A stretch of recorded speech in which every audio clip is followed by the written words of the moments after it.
We had to interrupt our play session here with Gonner to do an interview. I think Dory was a little bit stuck trying to get a boss fight figured out, and but it's that kind of game. It's that kind of game that sort of draws you in to replay and replay and replay. But I'm jumping ahead of time. Could you just explain to us what Gonner is? Yeah, so Gonner is a 2D platformer shooter with some roguelike elements to it. You have like all the randomized levels, and you pick up upgrades in forms of like new heads and new guns and new abilities that you find in levels, and you have to like figure out how to use them to kill a bunch of enemies and kill bosses and like get through the thing, I guess. Yeah. Sounds simple enough. So the first thing that strikes me about the game, and of course it's something that everyone who's watching this will have already seen, is the graphical style, the visual style of it. It's very sort of particular, very unique. What was your sort of, what were you going for with that? Yeah, so the thing is, like, I do both the programming and the drawing, or the animation, right? And so to be able to actually get stuff done without working on this thing for like 10 years, I try to use like the simplest style that I can. So I draw as sloppily as I can, but I still want to make that as interesting as I can, I guess. So like, I'm doing a lot of tricks in programming to make the simple art. Like, you know, it has this little flicker to the colors and stuff. Like, I try to make it look interesting, even though it's very, very simple. So I guess it's, yeah, like using my weaknesses in animation. It's kind of funny because it's one of those things where you could imagine looking at this game, you would say that it's sort of art before everything, like the visuals before everything, but actually like everything has sort of makes sort of a mechanical reason for it and sort of thing. So it's not just about looks, but it still looks spectacular. Good, thanks. That's good to hear. You know, like it's a very hand-in-hand process. I'm the sort of person who can't look at, you know, programmer art where people usually start out with having like a little square and they just make the square feel good or whatever. I never understood that, so I had to like put the graphics in. And so it usually goes hand in hand. Like I draw the guy first and then I figure out, so what is this guy supposed to do, you know, now that I have the guy in the game. So yeah, hopefully that sounds good if that comes true. Is there a story in play here? Is there like a narrative that you're playing, or is it more like? Yeah, like to an extent. We don't want to.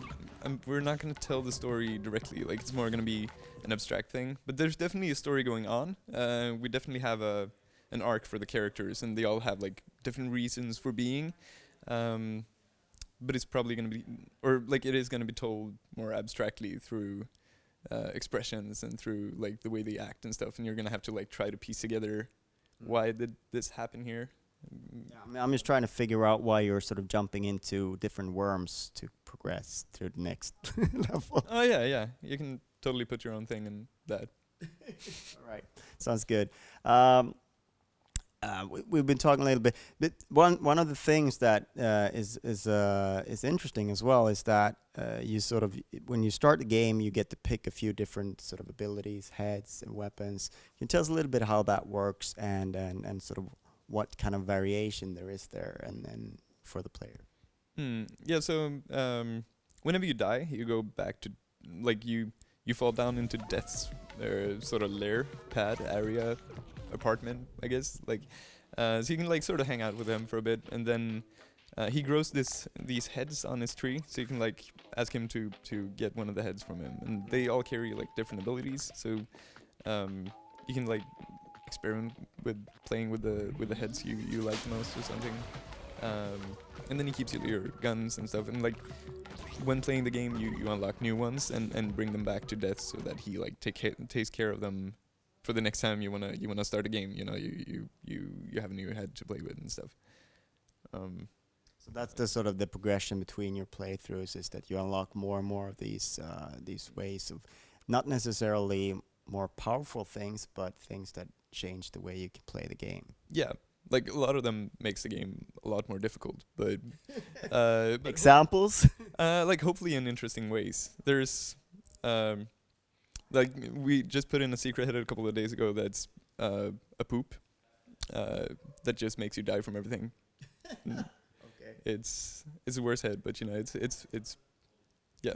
There's probably an achievement tied to that or something. Exactly. Like when you actually finish with that head, it feels really really good. So yeah. Poop head. Yeah. Where was the sort of the project here? How did it start out? Where are you at right now in terms of development? So like we're I guess halfway through or something. Like trying to finish until summer. Don't want to say like a release date or anything, but it's coming out somewhere in the summer, late summer or something. And it's sort of like a pretty quick process, I guess. Like I started working on it in November. Yeah, so I guess that's pretty much it. Yeah.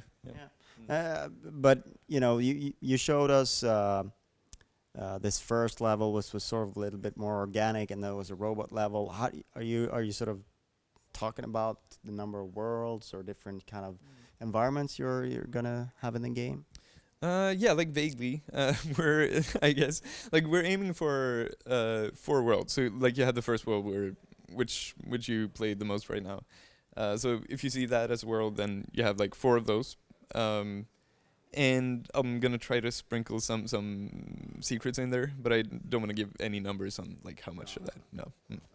And then of course the goal with any sort of game like this is to sort of make it all the way through till the end in one go.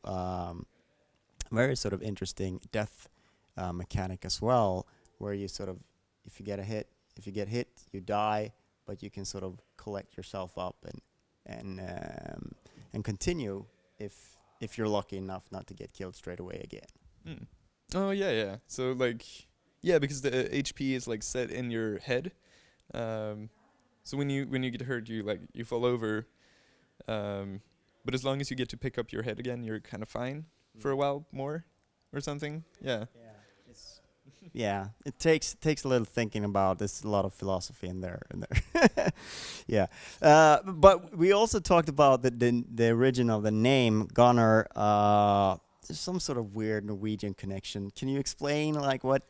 Yeah, so like usually my games are named in Swedish, right? But for this game, I'm working with 2 Norwegian people or 2 Norwegian guys, Martin Kvale and Joar Brennelen, who makes sound design and music for the game. And so usually I name stuff in Swedish, but for this I want to name it in Norwegian because of them. So Gonner, with like a Norwegian the where you have the line over it, means handgun in Norwegian, and Gonner means like a dead guy in American. Yeah. So we thought that was funny, but now it's a Gonner, so it's not Gunner anymore. I don't know. Yeah. That's how it goes sometimes, you know. Easier to search for as well, right? Yeah. Google is important these days, I hear. Yeah. What kind of release plans do you have in terms of platforms and stuff? Are you communicating that? Like vaguely, once again, like we're starting out with PC and Mac, and like looking at the possibilities for everything else, for a bunch of other stuff, right? Yeah. But nothing confirmed as of yet. So starting for Steam, PC and Mac. Yeah. All right. Thank you so much for your time. Yeah, thank you.